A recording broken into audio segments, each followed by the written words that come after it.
नमस्कार, मैं हूं आपके साथ कृतिका। उत्तर प्रदेश में धर्मांतरण का गोरख धंधा तेजी से फल फूल रहा है। आज हर शहर, हर गांव में धर्मांतरण गैंग अपना पांव तेजी से पसार रहा है। धर्मांतरण का एक ऐसा ही मामला मुजफ्फरनगर के खतौली थाने के छपार थाने से आया है, जहां एक व्यक्ति अरविंद से अकबर बन गया है। क्या है पूरा मामला, देखिए हमारी इस खास रिपोर्ट में। धर्मांतरण का धंधा जारी,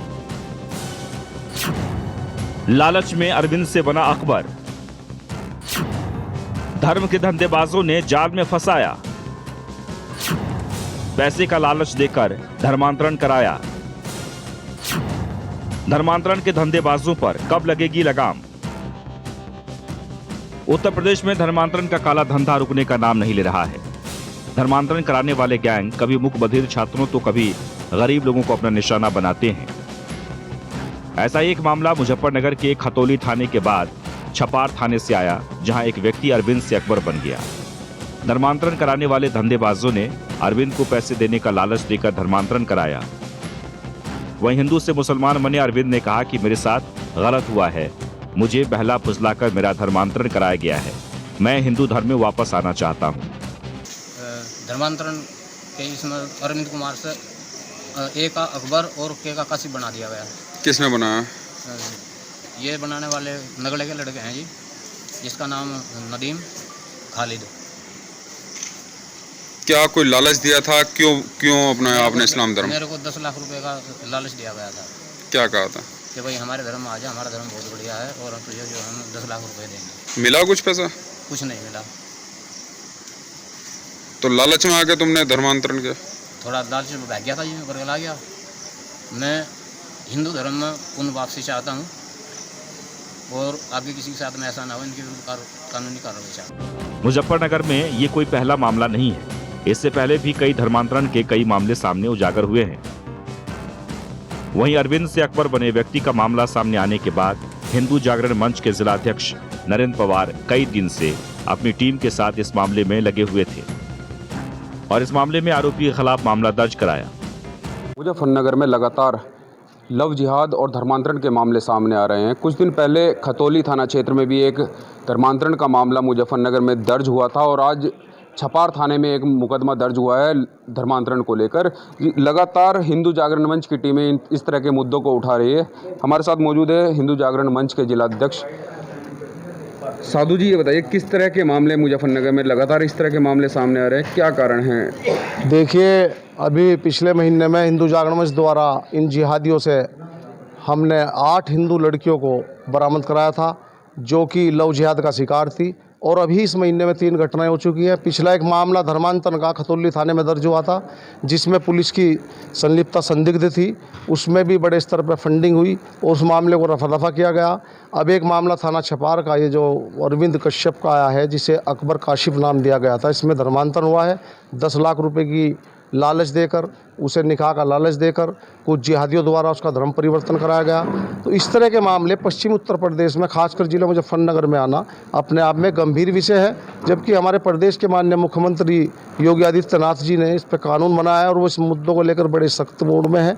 लेकिन हमारे जिले के आला अधिकारियों को छोड़कर जो उनके अधीनस्थ कुछ अधिकारी और कर्मचारी इसमें जिनकी संलिप्तता संदिग्ध है और बड़े स्तर पर वो कहीं ना कहीं अपनी जेब भरने का कार्य कर रहे हैं। एक टीम का गठन होना जरूरी है, उस टीम के द्वारा जांच हो और जो इसमें संदिग्ध जो कर्मचारी अधिकारी संलिप्त पाए जाते हैं तो उन पर भी सख्त कार्रवाई। धर्मांतरण के मामले को देखते हुए पुलिस ने मुकदमा दर्ज कर जांच पड़ताल में जुट गई है। लेकिन सवाल अभी भी बना हुआ है कि दीमक की तरह देश को खोखला कर रहे ये धर्म के धंधेबाज कितने लोगों को अपना शिकार अब तक बना चुके हैं और इनके कनेक्शन कहां से जुड़े हुए हैं।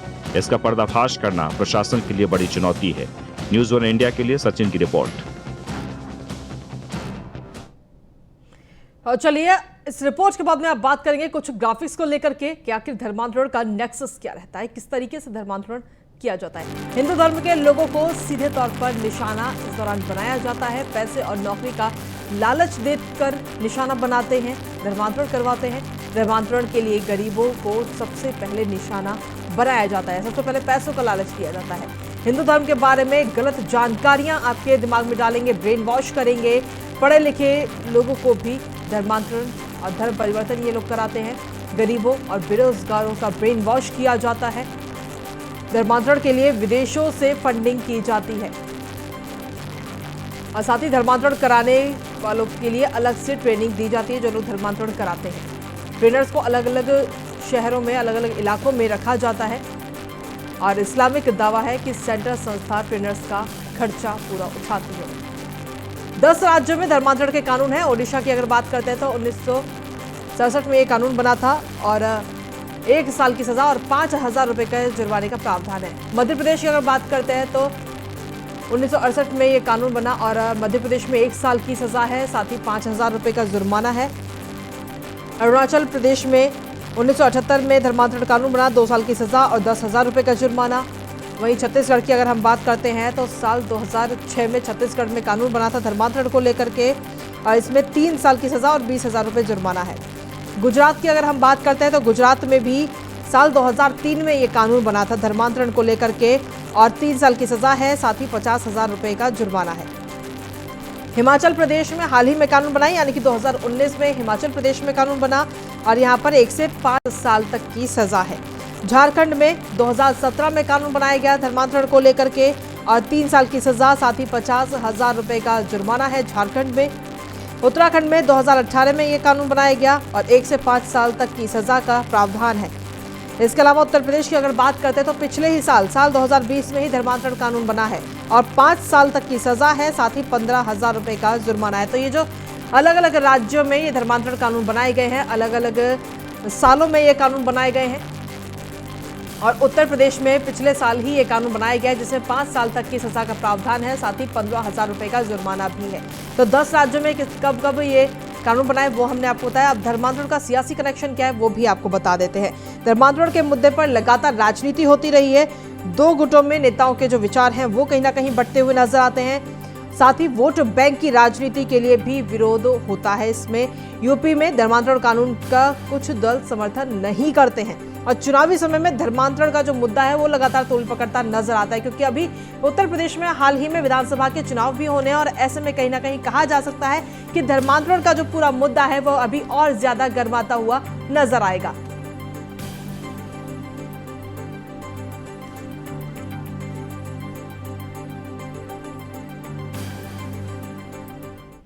तो जिस तरीके से धर्मांतरण की अगर हम बात करते हैं तो हाल ही में मुजफ्फरनगर का ये पूरा मामला सामने आया है और अब इसमें जो शिकार व्यक्ति है वो खुद सामने आया। उसने कहा कि मुझे लालच दे करके धर्मांतरण कराया गया है और अब मैं वापस हिंदू धर्म को अपनाना चाहता हूं।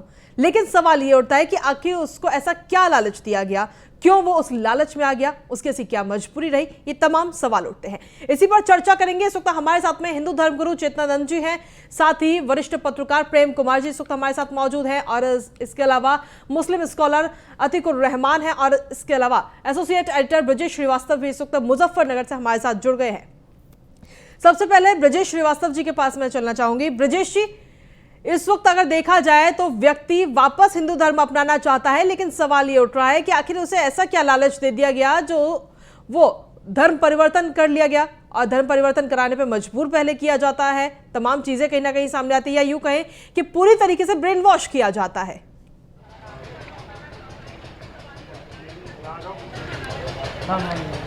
देखिए, सबसे बड़ी बात यह है कि पश्चिमी उत्तर प्रदेश में अगर देखें तो पश्चिमी उत्तर प्रदेश धर्मांतरण और लव जिहाद का गढ़ बनता जा रहा है। एक के बाद एक मामले सबसे ज्यादा पश्चिमी उत्तर प्रदेश से सामने आते हैं।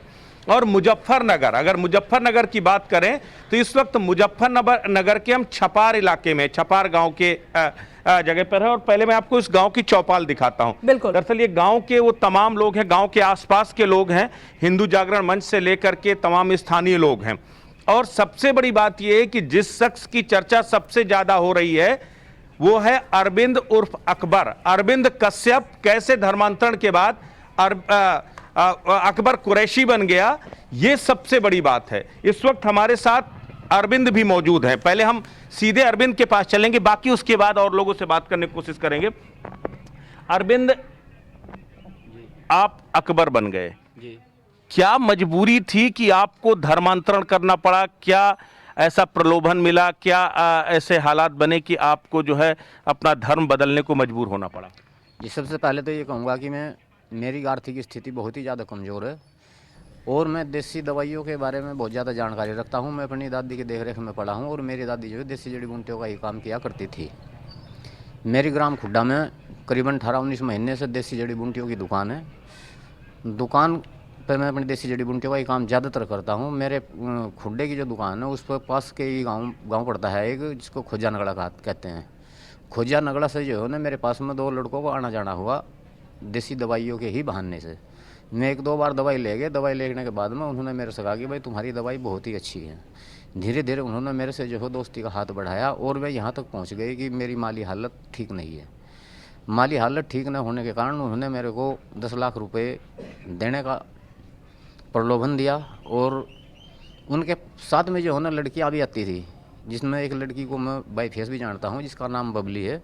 और मेरे को कहा गया कि देखो ये है, ये भी हिंदू थी और हमने इसको जो है ना मुसलमान बना लिया और इससे निकाह कर लिया। ये भी बहुत खुश है और इससे भी सुंदर लड़की से तेरी दूसरी हम शादी भी करा देंगे।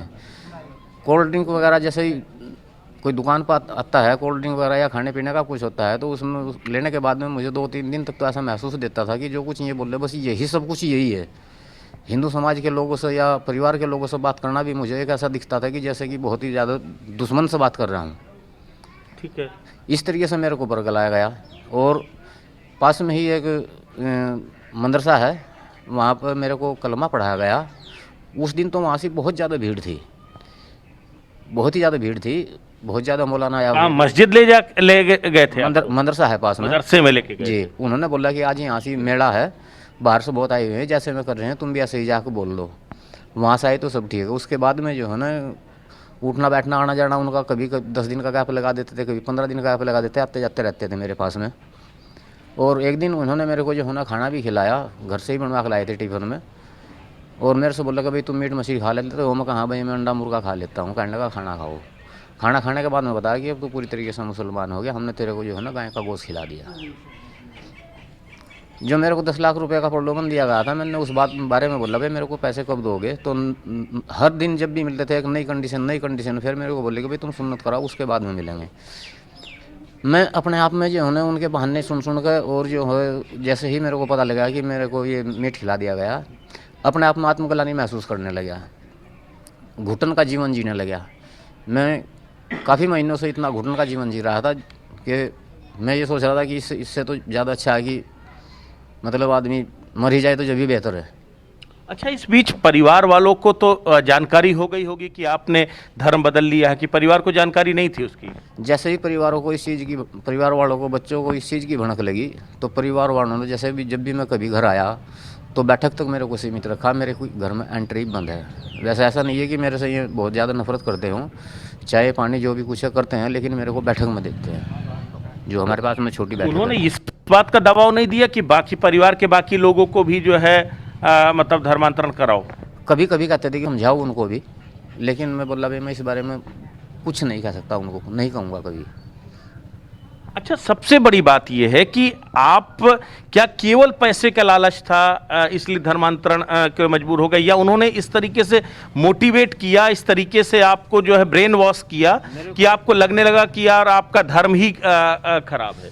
मेरे को ऐसा ही लगने लगा कि इन्होंने ऐसा ब्रेन वॉश किया। जिस तरह की जो भाषा बोलते हैं ना मेरे पास में बैठकर, मेरे को वही सब कुछ अच्छा लगता था कि ये बहुत अच्छा बोल रहे हैं। एक तरीके से बिल्कुल ब्रेन ऐसा कर दिया गया कि जो कुछ ये बोल रहे हैं यही अच्छा बोल रहे हैं। फिर अब आप क्या चाहते हो? आपकी क्या फीलिंग्स है? मेरी फीलिंग ये है कि जिन्होंने मेरे को गुमराह किया है, इस रास्ते पर चलाया, उनके खिलाफ कार्रवाई हो, मुझे न्याय मिले। क्या कुछ और भी ऐसे लोग हैं जो आपकी तरह धर्मांतरण होकर के मुसलमान बने या फिर दूसरा धर्म स्वीकार किया उन्होंने? अभी मेरी जानकारी में ऐसा नहीं है, लेकिन जैसा जैसा उन्होंने बताया था मैं उस चीज़ की जानकारी देता जा रहा हूँ। जहाँ तक जो जांच वहाँ तक पहुँची भी है। जो बबली नाम की लड़की है वो भी हिंदू धर्म से ही थी। अच्छा जी। वो कहाँ के रहने वाली थी? ये नहीं बताया उन्होंने, लेकिन फिलहाल उनके पास में वो देवबंद रह रही है। देवबंद में रह रही है जी। तो वो फरार है या उन तक पुलिस अभी नहीं पहुँच पाई? जो इसमें इन लेवल है पुलिस इन तक कोई अभी तक पहुँच ही नहीं पाई है। अच्छा, कोई गिरफ्तारी नहीं हुई अभी तक। आपने शायद 11 जुलाई को ये मामला लेके गए थे, लेकिन क्या पुलिस मामला दर्ज कर रही थी या पुलिस ने जो है हीला हवाली की शुरुआत में? पुलिस ने कोई इसमें ठोस काम नहीं किया। जितना भी काम किया है जी हिंदुस्तान टीम में वहाँ तक पहुँची हैं। तहकीकात ये जो समाचारों में भी दिखाई जा रही है। आप हिंदू जागरण मंच से हैं आप लोग एक चीज़ बताइए, आप लोगों ने इस मसले को भी जो है ट्रैक किया। इससे पहले वेस्ट यूपी में बहुत सारे ऐसे मामले हैं जो इस एक के बाद एक धर्मांतरण के आ रहे हैं। क्या लगता है ये पूरा क्या एक गिरोह है जो संगठित तरीके से काम कर रहा है? ये एक पूरा गिरोह है इनका, और ये बड़े तैनात पे काम कर रहे हैं। हिंदू को बहला रहे फुसला रहे हैं, और हमारी बहन बेटियों के साथ भी बहला फुसला के सोनू मोनू नाम रख के और फिर उनसे शादी कर लेते हैं, और फिर उन्हें बताते हैं कि हम मुस्लिम हैं। जैसा अभी हमारे माननीय अध्यक्ष जी श्री नरेंद्र पवार जी ने खतौली का मामला आया था, जिसमें हमारी 2 बहनें हिंदुओं की खतौली में मुस्लिम समुदाय के 2 व्यक्ति लेकर आए थे, और बाद में उनका माइंड ब्रोस करके खतौली का भी जिक्र किया। नरेंद्र जी, आप एक चीज बताइए, जिस तरीके से यहाँ पर मामले एक के बाद सामने आ रहे हैं, वेस्ट यूपी में खासकर मुजफ्फरनगर गढ़ बनता जा रहा है धर्मांतरण और लव जिहाद का जो है, क्या लगता क्यों अचानक ये बाढ़ सी आ गई है? विपक्षी कहते हैं कि ये चूंकि चुनावी सीजन आ गया है इसलिए धर्मांतरण लव जिहाद के मुद्दों को ज्यादा उठाया जा रहा है या हवा दिया जा रहा है, लेकिन एक्चुअल स्थिति क्या है?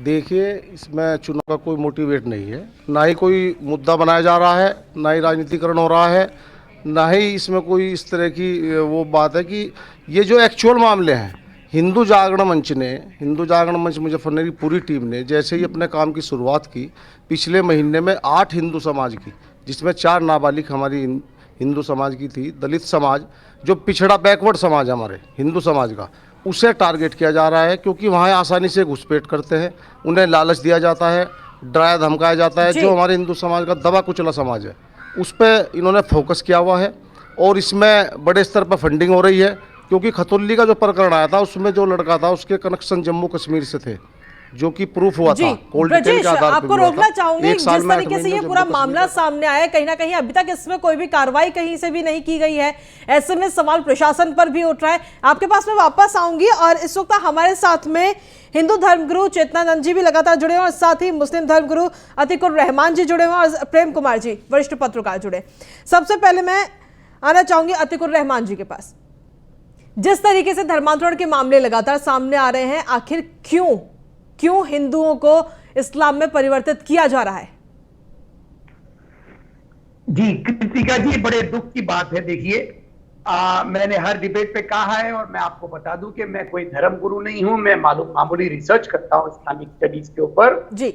और जहां तक कि मेरी जानकारी है, देखिए कुरान कभी भी इन चीजों को पसंद नहीं करता है। अल्लाह ताला ने धर्म के मामले में, रिलीजन में फोर्स इस्तेमाल करना, लालच इस्तेमाल करना, किसी तरह से किसी वजह से रिझा कर इस्लाम के अंदर किसी को परिवर्तन करना, ये अल्लाह पसंद नहीं करता है। कुरान में बार बार इस किस्म की कम से कम 25 आयतें मैंने पिछली कुछ दिनों में, जब से ये कंट्रोवर्सी आई है, मैंने निकाली, और मैं बार बार लोगों को समझाता हूं कि देखिए इस चीजों को टूल देना गलत है, और मुसलमानों को कोई फख्र महसूस नहीं करना चाहिए। अगर हम कुछ लोगों को लालच देके अगर अपने दीन के अंदर परिवर्तन करा भी लेते हैं, तो ये कोई पॉकेट की बात नहीं है, कोई ये प्राउड फील करने की बात नहीं है।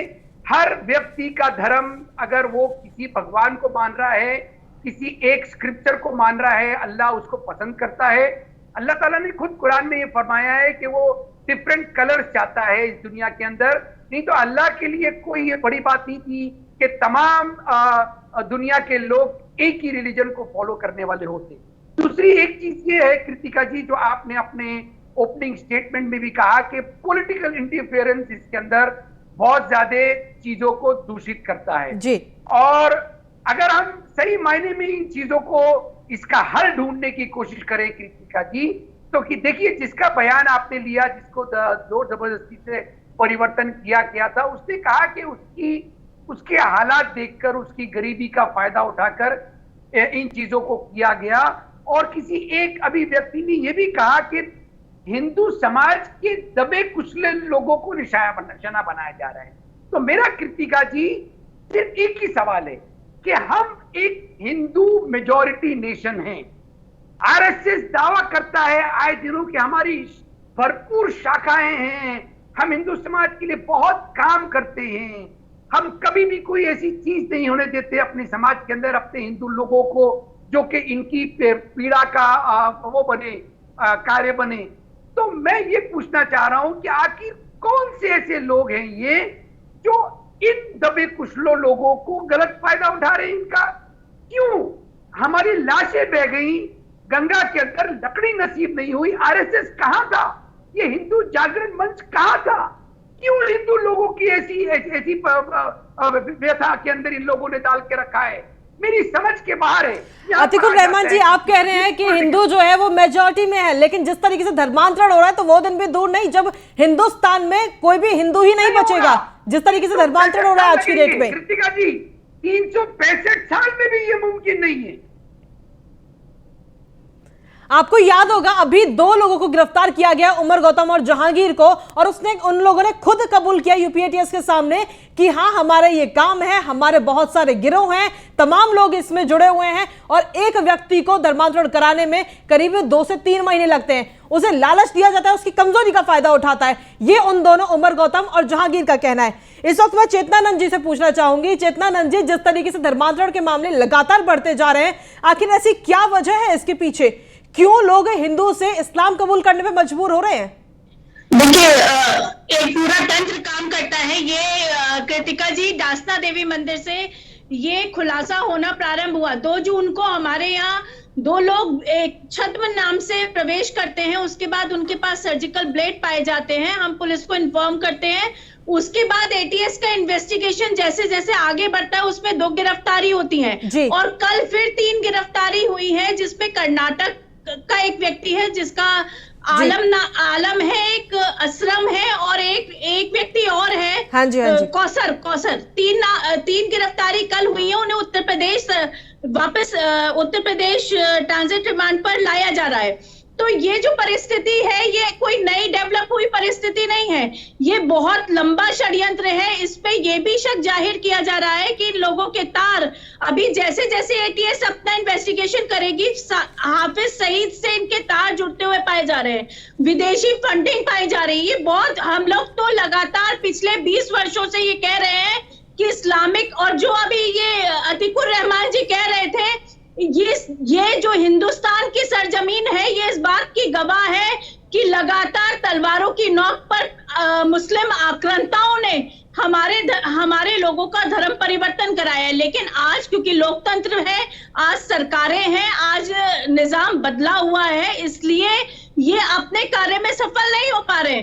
तो ये कोई नई स्थिति नहीं है, ये पिछले 1300 वर्षों से हम लोग जो झेल रहे हैं उसकी परिणति है। ये वही उसी का दूसरा स्वरूप है, जहां लव जिहाद के मामले में अभी वो जो अकबर जो बना है लड़का, वो बोल रहा था कि कोई बबली नाम की लड़की है। एक बहुत बड़ा षड्यंत्र है। मुखबगीर बच्चों को धर्मांतरित करा के मानव बम बनाकर प्रोजेक्ट करने का कार्य किया जा रहा था। बड़े विस्फोट होने की संभावनाएं थी। 15 जुलाई को भी इस तरीके की अभी एटीएस ने एक कार्रवाई और की है लखनऊ में, जहां से कुछ लोग गिरफ्तार हुए हैं।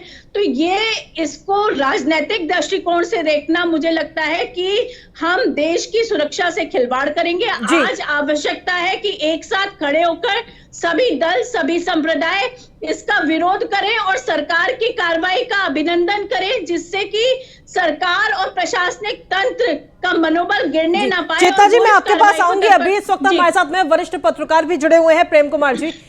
प्रेम कुमार जी, धर्मांतरण मामले को लेकर के लोगों के बीच में ये उन लोगों की मानसिकता है कहें या कुछ भी इसको कहा जा सकता है कि जब भी इलेक्शंस आते हैं, चुनाव आते हैं, तो धर्मांतरण के मुद्दे को काफी ज्यादा उछाला जाता है। क्या आपको एक पत्रकार के नाते ऐसा लगता है कि जब चुनाव आते हैं तभी ये मुद्दा आता है, या फिर वाकई ये मुद्दा हमेशा रहता है? कृतिका जी, ये ताजा मामला भी जो है, इससे मैंने खबरें भी पढ़ी, आपने रिपोर्ट भी दिखाई जी। इसमें ये कितने दिन पहले हुआ, कब की घटना है, ये बात सामने नहीं आ रही। लेकिन जो बाइट हमने सुनी उसमें वो कह रहा है भुक्तभोगी कि महीनों से वो घुटन महसूस कर रहा था। बिल्कुल। और ये भी बात है कि पुलिस जो है, मैंने खबरों में भी जो पढ़ा, पुलिस आनाकानी कर रही थी मामले को दर्ज करने। धर्मांतरण लोभ लालच के हिसाब से कराना हमारे देश में कानूनन गलत है जी। तो इस कानूनन जब गलत है तो इसको रोकने का पूरा सिस्टम है हमारे देश में, और उत्तर प्रदेश तो डबल इंजन की सरकार है। तो ऐसे प्रदेश में इस घटना का होना अपने आप में बड़ा सवाल है। अगर कानूनन रूप से पुलिस सक्रिय रहती, तुरंत उनको सुन लिया गया होता तो बिल्कुल एक पहलू है कि ये रोका जा सकता था। लेकिन होता क्या है, आप सही कह रहे हैं कि जब चुनाव आता है तो जैसे हिंदू जागरण मंच बहुत सक्रिय है, तो ये हिंदू जागरण मंच ऐसे ऐसे केसेस खोजने लगते हैं। 5 साल तक तो नहीं खोजते हैं, लेकिन इलेक्शन के समय में वो खोजने लगते हैं। केसेस हैं, हो रहे हैं, वो मिलते भी हैं, लेकिन उस मिलने के बाद में इस पर चर्चा कराना, उसको पनिश करना इनका मकसद नहीं होता है। ऐसी घटनाएं रोके, ऐसा इनका मकसद नहीं होता है। इनका मकसद होता है चर्चा कराएं और देश में जो इसका पॉलिटिकल लाभ उठाएं वो। आप रोकिए ना, ईमानदारी से धर्मांतरण रोकिए ना, पनिश कीजिए ना, प्रोसिक्यूट कीजिए ना, कौन रोका है? लेकिन आप देखेंगे कि ये नहीं है, इसका केवल ढिंढोरा पीटा जाता है। ये बात समझने की है। बिल्कुल, यानी कि कहीं ना कहीं ये कहा जा सकता है कि जब भी चुनाव आते हैं तो ये मामले सामने आने लगते हैं, लेकिन जब चुनाव नहीं होते तो ये धर्मांतरण लगातार जारी रहता है। उस दौरान भी हमारी चर्चा लगातार जारी रहेगी। चर्चा में आगे बढ़ेंगे। धर्मांतरण को लेकर के चर्चा आज हम कर रहे हैं क्योंकि कहीं ना कहीं मुजफ्फरनगर से जिस तरीके का मामला सामने है, अरविंद नाम के शख्स का धर्मांतरण किया गया और उसे अकबर नाम दिया गया। इस पूरे मामले को लेकर के हमारे साथ चर्चा में तमाम मेहमान भी मौजूद हैं, जिसमें हिंदू धर्मगुरु चित्तनानंद जी भी हैं, मुस्लिम स्कॉलर अतिकुर रहमान और एसोसिएट एडिटर भी लगातार हमारे साथ जुड़े हुए हैं। अतिकुर रहमान जी, अब से कुछ देर पहले जब मैं आपके पास आई थी तो आपने खुद ही कहा था कि इस्लाम में ऐसा बिल्कुल नहीं है कि जबरदस्ती किसी का धर्म परिवर्तन कराया जाए, अल्लाह इसको स्वीकार नहीं करता है। तो जब अल्लाह स्वीकार नहीं करेगा तो आखिर क्यों धर्मांतरण कराया जा रहा है? कृतिका जी, इसकी दो पहलू इसके बहुत इंपॉर्टेंट है। देखिए, सबसे पहली बात तो संविधान के तहत ये कुछ गलत नहीं है। हर व्यक्ति को ये छूट है कि वो कोई भी धर्म अपना सकता है, बिल्कुल विलिंगली। फोर्स इस्तेमाल करना गलत है। तो अगर विलिंगली कोई धर्म परिवर्तन कर रहा है तो उसको रोका नहीं जा सकता है। ये जो एंटी कन्वर्जन लॉ है, ये सिर्फ फोर्सफुल कन्वर्जन को ही पुलिस रोक सकती है, प्रशासन रोक सकता है। लेकिन क्या लालच देना गलत नहीं है? अब किसी भी व्यक्ति को लालच दिया जा रहा है। यस, गलत है। ये इंसानियत के दुश्मन है, इनको ऐसा नहीं करना चाहिए। लेकिन कृतिका जी, मैं एक आपका इंपॉर्टेंट पॉइंट की तरफ आपका ध्यान ले जाना चाहूंगा। आप जो अभी रिपोर्टिंग कर रही हैं, ये उन लोगों की रिपोर्टिंग कर रही है जिन्होंने कहा कि हम घुटन महसूस कर रहे हैं इस्लाम अपनाने के बाद। लेकिन मेरी बड़ी ये है, चिंता की बात है कि मीडिया उन चीजों को रिपोर्ट नहीं करती है जब पिछले दिनों उन औरतों को ले जाया गया कोर्ट के अंदर, अदालत में, और उन्होंने जज साहब के सामने कहा कि नहीं, ये हमारी मर्जी से हमने अपना धर्म परिवर्तन किया है और हम इस्लाम धर्म में ही रहना चाहते हैं। हमारे घर वाले फोर्स कर रहे हैं हमको फिर से परिवर्तन करने के लिए। ये चीजें रिपोर्ट नहीं होती है, जो कि न्यूज़पेपर में, मीडिया में जरूर आती है। दूसरी एक इंपॉर्टेंट बात, एक लड़की को अदालत में ले जाया गया और उससे जबरन उसको अदालत से फिर बाद में जब जज साहब ने फेवर में उसके ओपिनियन दिया, उस लड़की को अपने माँ बाप के घर भेजा गया और जबरन उसकी एक सिख युवा के साथ में शादी कराई गई। इस चीज को रिपोर्ट नहीं किया गया कृतिका जी। यहाँ पर हम बात कर रहे हैं कि फोर्सफुल कन्वर्जन है तो गलत है, लेकिन अगर फोर्सफुल नहीं है तो जबरन क्यों? लेकिन अभी अतिकुर रहमान जी, जो मामला अभी मुजफ्फरनगर से आया, वो कहीं ना कहीं आपने खुद सुना कि अरविंद नाम का जो व्यक्ति है जो इस पूरे मामले का शिकार हुआ है, वो खुद कह रहा है कि मुझे कहीं ना कहीं लालच दिया गया और एक तरह से ब्रेन वॉश किया गया, क्योंकि जब वो लोग मेरे से बात करते तो मुझे उसके अलावा और कुछ सुनाई नहीं देता था। ऐसा खुद अरविंद ने कहा है। यस, ये अरविंद की बात बहुत इंपॉर्टेंट है कृतिका जी। देखिए, लालच दिया गया, उसने कहा कि मेरी माली हालत देखकर। अब यानी गरीबी पैमाना बन जा रहा है कि गरीबी के रहते इनके ऊपर हमला हो रहा है। ये बहुत गलत बात है कि कुछ ऐसे गुट बन गए हैं मुसलमानों के अंदर और वो ये चीज अलग भी कुछ आवाजें सुनाता हूं। जी, ब्रजेश जी भी हमारे साथ तो लगातार जुड़े हैं। ब्रजेश जी, आप अपना सवाल कर सकते हैं। रहमान साहब, रहमान साहब, मैं आपको सदाकत अली साहब की भी एक बात सुनाता हूं जो इसी गांव के पूर्व प्रधान है। एक चीज ये बताइए, ये जो पूरा धर्मांतरण का मामला सामने आया है, सबसे पहले इसकी जानकारी आपको हुई थी और आपने ही इसकी जानकारी आगे कन्वे किया था। किस तरीके से जो है आपको ये जानकारी लगी थी? मुझे इसके परिवार वालों ने बताया कि हमारा लड़का 19 महीने से घर नहीं आ रहा, प्रधान जी तुम्हारे हमारे पारिवारिक संबंध है, तुम्हारी लिहाज करेगा, जरा इसके अंदर से पूछो क्या मामला है। ठीक है। मैं इसके पीछे लगा, टेलीफोन करता रहा, आता जाता रहा, बड़ी मुश्किल से खुला, रोने लगाए वो। मैंने कहा क्या बात है भाई, क्या मामला? एक इसके साथ हादसा हो गया गांव में ही, आपस में पारिवारिक चक्कू को मार दिया किसी ने। खैर वो मैंने इनका फैसला कराया, परिवार का झगड़ा, ज़्यादा घातक नहीं चोट है। और फिर मैंने इसे समझा, बताओ क्या समस्या, तुम मुझे बताओ, तुम घर क्यों नहीं आते? बच्चे जवान हो रहे, बीवी छोड़ रखी, इसकी बीवी भी 1-2 बार आई कि जी हमें तो खर्चा भी नहीं देता। तब इसने बताया कि प्रधान जी मैं तो मुसलमान हो चुका। मैं इसे तुरंत वहाँ से गांव में लेकर अपने पास रखा, यहाँ घर छोड़ दिया इसे। इन्होंने इसे बैठक में स्थान दे दिया, खाना पीना इसका बाहर कर दिया, क्योंकि जी वो सूद नहीं रहा। तो इसने फिर धीरे धीरे खुलना शुरू करा 1-2 आदमियों के सामने कि भाई मुझे खुड्डा में कलमा पढ़ा दिया गया।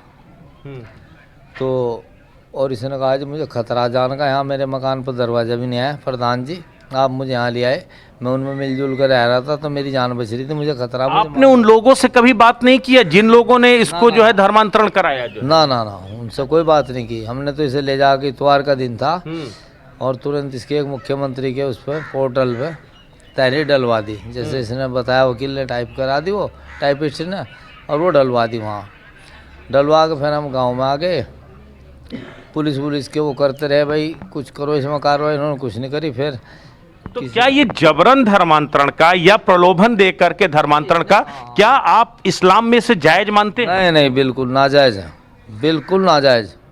मेरी तो ये है मनसा, अगर कोई आदमी हिंदू आ गई कह रहा, वो बहुत गरीब है कि जी मुझे अपने में मिला लो, मुसलमान बना लो, तो मैं तो उसे जितनी मेरी में क्षमता होगी 10 रुपये 20 रुपये दे कर यूँ कहूँगा भाई अपने धर्म में वापस चला जाए, जहाँ खुदा ने पैदा किया वहाँ रहे सब्र के साथ। तेरे किस्मत में दौलत नहीं हो सके, तेरे बच्चे की किस्मत में दौलत हो तो अब आप सोचिए, देखिए अब आप ये समझिए कृतिका, सबसे बड़ी बात अतीकुर रहमान साहब, जरा सदाकत अली की बात सुनिए। उन्होंने साफ तौर पर जब उन्हें जानकारी हुई थी इस पूरे मामले को एक्सपोज, सबसे पहले मुख्यमंत्री के जो पोर्टल में शिकायत करने वाले पहले सदाकत अली थे जिन्होंने इस पूरे मामले की कंप्लेन कराई। सबसे बड़ी बात यह है कि ये जो पूरा ऑर्गेनाइज्ड क्राइम है, दरअसल किस तरीके से मोटिवेट किया जाता है, किस तरीके से टारगेट किया जाता है, ये एक बड़ा सवाल। ये पूरे गांव वाले यहां पर मौजूद हैं। जरा मैं कहूंगा तस्वीर दिखाइए और एक बार इन सब लोगों से भी बात करने को। एक चीज ये बताइए, आप सब लोग यहां पर मान लो गांव या आसपास के रहने वाले, आपको लगता है कि कोई ऑर्गेनाइज्ड पूरा एक सिंडिकेट कोई काम कर रहा है जो एक एक करके टारगेट कर रहा है? नहीं सर, हम तो चाहते हैं अपना रल मिलकर रहो सब भाई बहन। नहीं, कोई आपको लगता कोई ऐसा सिंडिकेट है जो एक साथ टारगेट कर रहा है जानबूझकर? हाँ जी, ये तो दिखाई देगा, मीडिया को भी दिखाई देगा कि कौन लोग यहाँ टारगेट कर रहे हैं, जो धर्मांतरण करा रहे हैं, सबको पता है। यहाँ मीडिया ने इसका खुलासा कर दिया, लेकिन पुलिस जो है, जैसे मीडिया काम करी, हिंदू जागरण मंच वाले काम कर रहे, अगर इसी तरीके से पुलिस भी काम करे तो बहुत जल्द वो अपराधी सामने आवेंगे और जो है इसका मामला और अच्छी तरीके से खुलासा हो जाएगा। बाबा जी एक चीज बताइए, कहाँ के रहने वाले? यहीं के रहने वाले हैं? हाँ, यहीं के रहने वाले। हाँ, ये जो धर्मांतरण का मामला सामने आया, इसको लेकर के आपको यहाँ के हालातों से डर लगता है कि इसी तरीके से दूसरे लोगों को टारगेट ना किया जाए? हाँ बिल्कुल बात सही है जी, और को भी कर सकते हैं, ऐसा कुछ नहीं, प्रलोभन देकर दूसरे को भी कर सकते हैं, उसको दंड मिलना चाहिए जिसने ये काम किया। यहाँ गांव में अलग अलग धर्म के लोग भी रहते हैं, सारी चीजें हैं, लेकिन क्या ये आपस में फूट डालने जैसी स्थिति नहीं बन रही? ना फूट वाली कोई बात नहीं। हाँ जी, मतलब कुछ तो खास लोग हैं जो टारगेट कर रहे हैं। हाँ जी, तो ये दरअसल में और का भी कर सकते हैं प्रलोभन दे करके। हाँ जी, तो इस पे कंट्रोल होना चाहिए और पुलिस को सख्ताई करनी चाहिए, जो मुलजिम में पकड़े जाने चाहिए। अभी तक जो कार्रवाई हुई इससे खुश है क्या आप? हाँ बिल्कुल खुश है, अपने धर्म में आ गया वो, बहुत बढ़िया। और ये इसको बहुत बड़ी एक उपलब्धि समझो कि सदाकत प्रधान जी ने जो काम उठाया, क्योंकि वो भी मोमडन है, ये बहुत अच्छा काम किया इसने। बिल्कुल, तो देखिए अकेले केवल जो है इस्लाम की बात नहीं है, बात यह है कि उसमें कुछ ऐसे लोग हैं जो शायद इस धर्म को भी, इस्लाम को भी बदनाम कर रहे हैं। यहां पर एक चीज नरेंद्र जी, एक चीज ये बताइए, क्या केवल एक अरविंद अकेला ऐसा है जो इस तरह से धर्मांतरण का शिकार हुआ है? खतौली में न जाने कितने मामले सामने आए, वेस्ट यूपी में बहुत सारे मामले सामने आए। तो ये जो ऑर्गेनाइज्ड क्राइम चल रहा है, ऑर्गेनाइज्ड एक सिंडिकेट काम कर रहा है, इसको तोड़ने के लिए क्या कुछ कर रहे हैं आप लोग अपनी तरफ से, पुलिस प्रशासन की तरफ से क्या कुछ जो है प्रयास किए जा रहे हैं? देखिए, जैसे ही हमें कहीं इस तरह की जानकारी मिलती है तो हम संबंधित थाने पे उस पीड़ित को लेकर जाते हैं और उस पीड़ित के इंसाफ के लिए लड़ाई लड़ रहे हैं। लेकिन जो हमारे ज़िले के उच्च अधिकारी हैं, पुलिस कप्तान है, ज़िले के मुखिया हैं, वो काफ़ी इस मामलों को लेकर गंभीर हैं। लेकिन जो संबंधित थाने हैं, जहाँ जहाँ भी शिकायतें हुई हैं, खतौली वाले प्रकरण में हमें खतौली में धरना प्रदर्शन महिलाओं ने किया, तब जाकर के मामला लिस्ट हुआ, जब जाके मामला दर्ज हुआ। और हर मामलों में जिले का अधिकारी का आक्षेप है, डायरेक्ट थाना स्तर की पुलिस में ढीला डपटी कर रही है, लिपापोती कर रही है और आरोपियों से साज खाती है और उसमें डरा धमकाकर प्रलोभन देकर फैसले का भी कार्य पुलिस कर रही है। इस पर भी तो अब तक आरोपी गिरफ्तार नहीं हुए हैं। अब तक आरोपी गिरफ्तार नहीं हुए, 3 दिन हो चुके मुकदमा दर्ज हुए। और जो हमारे पीड़ित है उनके 164 के बयान, जो मुकदमे में मेन चीज है, 164 के बयान होने बहुत जरूरी है, जो अब तक नहीं हुए हैं।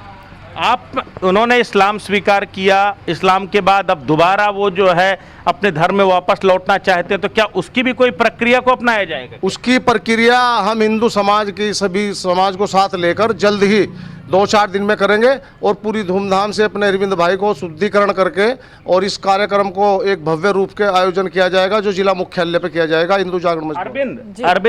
अरविंद आप मुझे एक चीज ये बताइए, ये सारे लोग इकट्ठे हैं, ये सारे लोग, आज आपको लगता है कि आप अपने उसमें वापस आ रहे हैं, आपने एक बड़ी गलती की थी, या अभी भी लगता है कि अगर पैसा मिल जाए तो मतलब इसी धर्म में रहना में कोई बुराई नहीं है? जी नहीं, मेरे को लगता है कि मैंने बहुत बड़ी गलती की है और बहुत गलत रास्ते पर गुमराह होकर मैं चला हूँ और मैं अब सचेत हूँ। हमारे साथ अतीकुर रहमान बैठे हैं गेस्ट, वो कह रहे हैं कि ये प्रलोभन देने वाली बात, डराने धमकाने वाली बात पूरी तरह गलत है। लोग स्वैच्छिक तौर पर अगर हमारे धर्म में आते हैं तो उसमें बुराई क्या है? आपको लगता है कि प्रलोभन दिया जाता है, ब्रेन वॉश किया जाता है? प्रलोभन दिया जाता है, ब्रेन वॉश किया जाता है। तो ये क्या आपको मतलब कहीं से ऐसा लगा कि उनके तार किसी और से जुड़े, कोई उनको इंस्ट्रक्शंस दे रहा है? बिल्कुल बिल्कुल लगा। एक मेरा सवाल है कि आप अरविंद से पूछिए कि आखिर वो क्या जो लोग हैं उनको क्या मैसेज देना चाहेंगे कि जिससे कि इस तरीके के मामले और सामने ना आए? इस काम के लिए जो है ना मोटा इनाम मिलता है। अच्छा, आप अपनी गलती का सुधार करना चाहते हैं, लेकिन आप बाकी उन दूसरे लोगों को क्या मैसेज देना चाहोगे ताकि जो दूसरे लोग गुमराह हो रहे हैं, बरगलाए जा रहे हैं या ब्रेन वॉश किया जा रहा है, वो कम से कम इस तरह की गलती ना करें?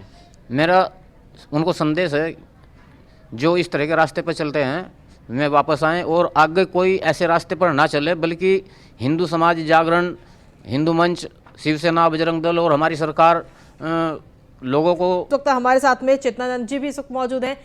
चेतनानंद जी, जिस तरीके से इस तरीके के मामले लगातार सामने आ रहे हैं, हालांकि गिरफ्तारियां भी लगातार की जा रही हैं, कल ही यूपीएटीएस ने 3 लोगों को और गिरफ्तार किया धर्मांतरण मामले को लेकर, ऐसा क्या वजह रहेगी कि जिसकी वजह से धर्मांतरण को रोका जा सके जल्द से जल्द?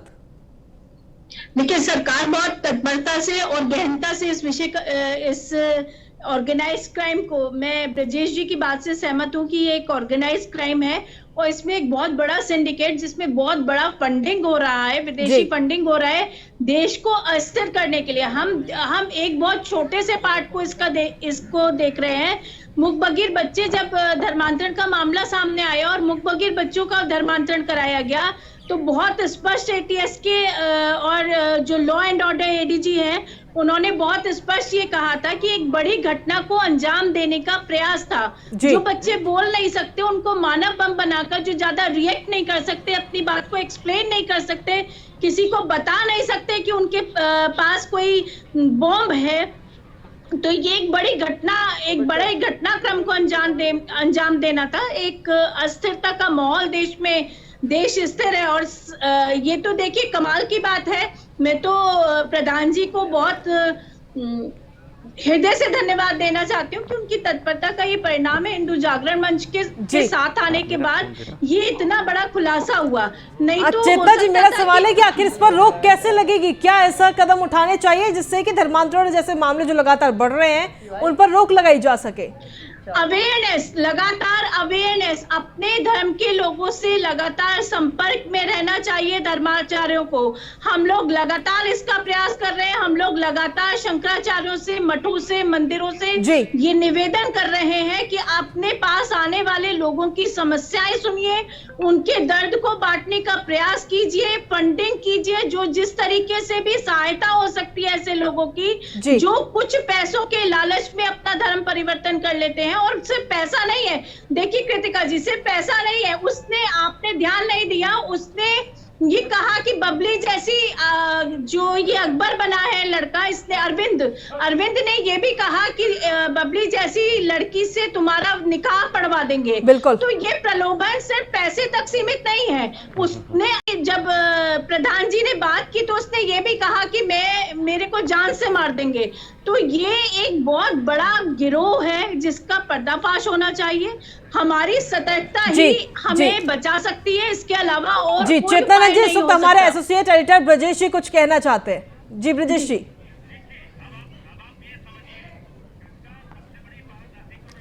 कृतिका, इस वक्त मेरे साथ अरविंद का बेटा है इस वक्त मौजूद जो है, क्योंकि सबसे बड़ी बात यह है कि जब आप धर्मांतरण जैसा, यानी आप अपना धर्म, अपना मजहब बदल रहे हैं, तो उस परिवार पर क्या बीती होगी उसको समझने के लिए अरविंद का बेटा मेरे साथ है इस वक्त। क्या नाम है आपका? अंकुर कुमार। अंकुर, एक चीज ये बताओ, तुम लोगों को कब पता लगा कि तुम्हारे पिता ने धर्म बदल लिया है? जी सही तो भी 5-7 दिन पहले ही पता लगा जी। ऐसा 5-7 दिन पहले? जी जी। इससे पहले जानकारी आप लोगों को नहीं थी? इस बारे में सही जानकारी नहीं थी, लेकिन डॉक्टर साहब कहते थे, मेरे पापा जी कहते थे कि भाई कुछ दिनों में आपके लिए कुछ बड़ा करने वाला हूँ मैं। अब आगे पता लगा जी, इन्हें लालच दिया गया था धर्म बदलने के लिए। जब तुम लोगों को यह एहसास हुआ कि पिता धर्म बदल रहे हैं, तो पूरे परिवार में क्या बीती होगी? उस वक्त की क्या जो है स्थिति थी जो है? देखो, जो अपने परिवार से दूर चला जाए आदमी, उसको तो दुख हो सभी हुई, दुख हुआ। आपने पिता को समझाने की कोशिश नहीं की कि पापा आप ऐसा क्यों कर रहे हो, वापस लौटाओ, या फिर जो है मतलब आपने गलत किया?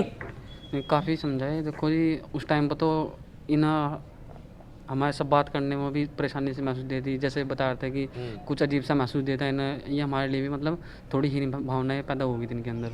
ज़्यादा खास बात नहीं होती घर पर, थोड़ा बहुत मतलब इस बारे में ज़्यादा नहीं बात करते, कभी कभी आना होता और बस यही बात करते। माँ ने भी समझाने की कोशिश नहीं की इन्हें? देखो जी, बस खास बात नहीं होती, बस अपना 1-2 बात होती, फिर खुड्डा ही चले जाते अपना। लेकिन आप लोगों को एक जिल्लत सी महसूस होती थी कि हम लोगों के सामने क्या मुंह दिखाएंगे, कैसे रिश्तेदारी में जाएंगे, कैसे समाज में जाएंगे, ये जिल्लत तो लगती रही होगी आप लोगों को? जी बिल्कुल जिल्लत महसूस दे रही थी इस बारे में। अब क्या लगता है, अगर पिता को गलती का एहसास है तो आपको लगता है कि अब वो उन सारी चीज़ों को भुला करके इनको वापस स्वीकारना चाहिए? हाँ जी, बिल्कुल स्वीकारना चाहिए। लेकिन बाकी लोगों को आपको क्या लगता है, जो लोग इनको मोबिलाइज कर रहे थे, जाहिर बात है कि वो और भी लोगों को जो है मोबिलाइज करते रहे होंगे, क्या इन्होंने इस्लाम स्वीकार करने के बाद कभी तुम लोगों से ऐसी बात की कि यार तुम लोग भी ये छोड़ दो और जो है धर्म बदल लो? जी नहीं, अभी कभी ऐसी बात नहीं। इन्होंने आप लोगों से जी नहीं। वो लोग जो इनको मोटिवेट कर रहे थे, जिन्होंने इनका धर्मांतरण कराया, क्या उन लोगों ने और भी लोगों को इसी तरह से ट्रैक किया? कुछ जानकारी आप लोगों को मिली? जी, इस बारे में नहीं कह सकते जी। ब्रजेश जी, आप बने रहिए इस वक्त हमारे साथ में। किस तरह की कार्रवाई चाहते हैं उन तमाम लोगों को जिन्होंने आपके? प्रेम कुमार जी, जिस तरीके से कानून तो लगभग करीब 10 राज्यों में बनाया जा चुका है, कहीं पर 1 साल की सजाएं धर्मांतरण को लेकर, कहीं पर 2 साल की, कहीं पर 3 साल की, तो कहीं पर 5 साल की। पर सवाल यह है कि जब देश एक है तो आखिर धर्मांतरण का कानून एक क्यों नहीं? देखिए कृतिका, कानून तो तब सजा देगा ना जब प्रूव होगी बात।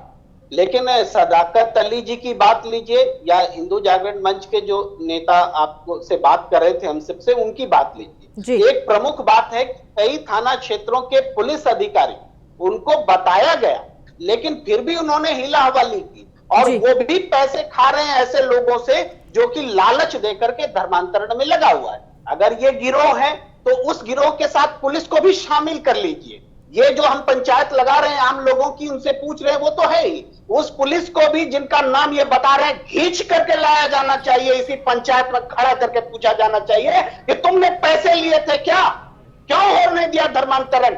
अगर जब तक इस एंगल को छोड़ दिया जाएगा तो फिर ये चीज हम छाती पीटते रहेंगे, घटनाएं रोक नहीं सकते। जी अतिकुर रहमान जी के पास में मैं आना चाहूंगी, एक आखिरी सवाल मैं उनसे लेना चाहूंगी क्योंकि मेरे पास में समय की थोड़ा सा कमी है।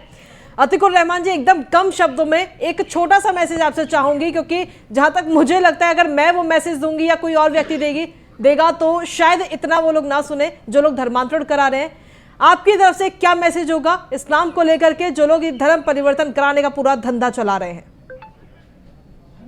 जी कृतिका जी, पूरी आपकी जो स्टोरी है और ब्रजेश जी का मैं धन्यवाद देना चाहता हूं कि ये सही जर्नलिज्म वो कर रहे हैं कि लोगों के बीच में बैठकर उन्हीं के मुंह से बुलवा रहे हैं। और जिस तरह से प्रेम कुमार जी ने इस चीज को पिन पॉइंट किया कि उन पुलिस अधिकारी को भी लाया जाए, मुझे तो सीधा ये मामला ये लग रहा है कि पुलिस अधिकारियों का इसके ऊपर एक्शन ले लेना ये साबित करता है कि ये हिंदुत्व परिवार में ये सारा के सारा खेल रचा है जो इस तरीके से एक बड़े गैंग को चला रहे हैं। उन लोगों के विषय में भी दो शब्द बोल देते तो अच्छा लगता, लेकिन आप ब्रजेश जी से हमारे साथ जुड़े हैं। ब्रजेश जी, जिस तरीके से एफआईआर करा दी गई, लेकिन कहीं ना कहीं पुलिस की भूमिका भी इस पूरे मामले में सामने आती है क्योंकि अभी तक कार्रवाई भी नहीं की गई है।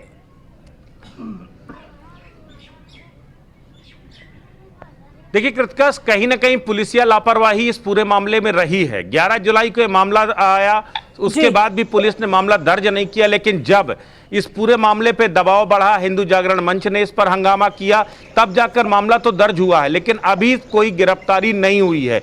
ऐसे में साफ है कि पुलिस उस लेवल पर स्ट्रिक्ट एक्शन अभी तक नहीं ले पाई है जो उसको लेना चाहिए। अगर जब तक कड़ी कार्रवाइयां नहीं होंगी तब तक इसी तरीके से धर्म परिवर्तन का ये जो पूरा नेक्सस है ये काम करता रहेगा। इसलिए जरूरी है इस तरह के मामलों में सख्त कानून बन चुके हैं, सख्त कार्रवाई भी हो, तभी जाकर के पूरे मामले खुल पाएंगे। जी चलिए, बहुत बहुत धन्यवाद आप तमाम मेहमानों का हमारे साथ चर्चा में जुड़ने के लिए। तो धर्मांतरण के मुद्दे को लेकर हम चर्चा कर रहे थे जिसमें अलग अलग एंगल भी सामने आ रहे हैं और कहीं ना कहीं लापरवाही भी देखने को मिली है प्रशासन की तरफ से कि जब अगर ये मामला 11 जुलाई को दर्ज किया गया है तो आज इतने दिनों बाद भी इस पूरे मामले पर कोई भी कार्रवाई क्यों नहीं की गई। सवाल यह भी है कि आखिर धर्मांतरण से मुक्ति देशवासियों को कब मिलेगी, और सवाल यह भी बनता है कि अगर इसी तरीके का धर्मांतरण लगातार चलता रहेगा तो वो दिन भी दूर नहीं जब हिंदुस्तान में एक भी हिंदू नहीं बचेगा।